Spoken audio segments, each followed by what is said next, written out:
So we really like this barrier for a lot of good reasons. One, it's very easy to put up and put down. We just, when we're not using it, we just take it off the hooks and fold it and put it in our little closet.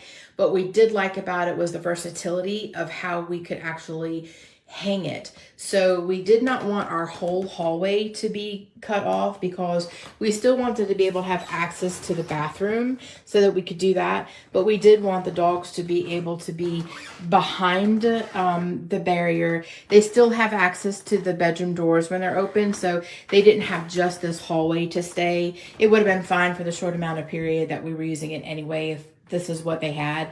But all in all, just the ability to access the bedrooms and go in there and hang out. We just didn't want them to come out of this area because we were having a lot of company over and we didn't want them in the living room and so forth. So this was perfect. And the fact that we were able to put it on this angle like this was great. I don't know that we might have had the same versatility having just the wall corners and not really something to attach like a tension bar to that you find on most pet barrier gates.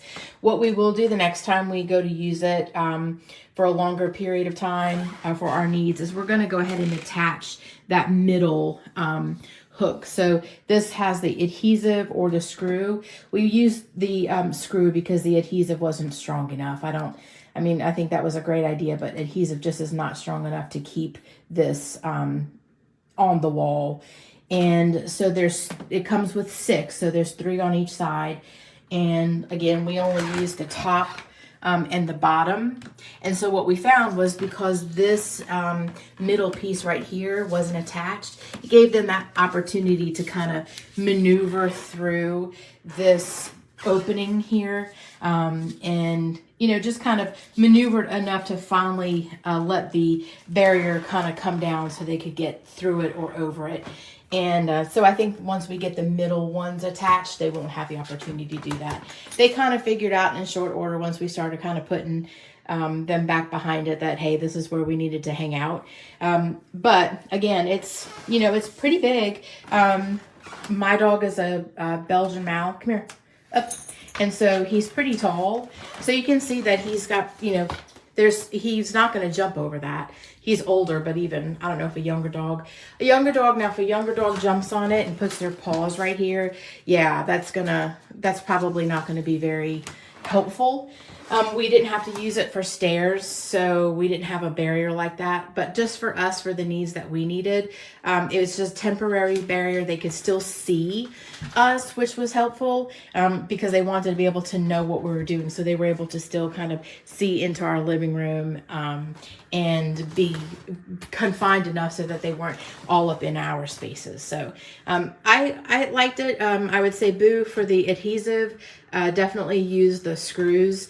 I would say probably not to use it for any kind of smaller dog that would just put their head, down here and just push through it. That's not going to work. So if you can find a temporary solution for you, that would work. I would recommend this product. It worked for the reasons that we were needing it for, and I will be using it again. I nailed it in just to make sure that it had extra support, but the glue was really good too. And I did it from this side, and I brought it around and did it over here. So it's wrapped around. Because it's so hard to get a baby gate that'll fit at that angle because it's a weird angle.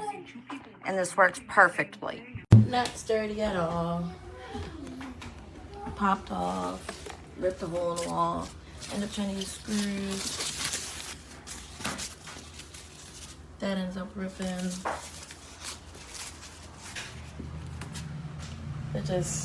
No. And then it starts looking sloppy. And one here, one on the steps, one on the porch.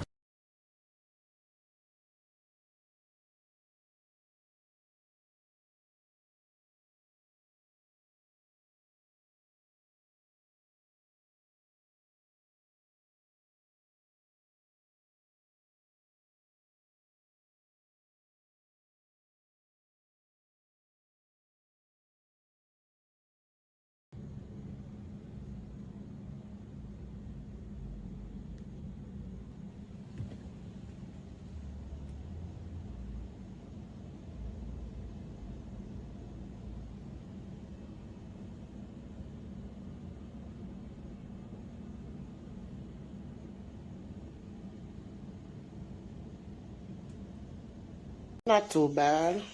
It works. You can't get through. Ha ha. It works. I got some stuff packed up here. No, you cannot break it down. No, rude. Go under it. So I just had to make it work.